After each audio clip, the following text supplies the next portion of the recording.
Hello everyone. Amo dya ang memories ko pagpanaw sa may Negros Occidental sa may Hinubaan. May cave tura ayon sa may rapit sa baybay nga tawag nga Obong Cave. So agtuna namon dya kag magsuhot. Mura gid abiakan mga imo maghambal nga madara abi ka flashlight o konsulo ura gid sa manugid nga dulum-dulum gali sa sulod. Di mura gid testing naman suhutan. Aba duro dyan kalapnit. Sunod di naman makita dalan. Ang guider lang, pasuksukan kami kay helmet ay duro bay tarawih sa babaw. Duro dyan kara stalactite kag stalagmite.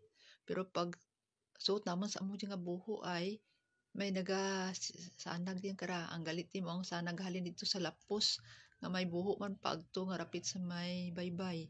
So nagsilid kami dyan. Sige man amon kamang-kamang, andam lang kami manihay. Shadow kadulum.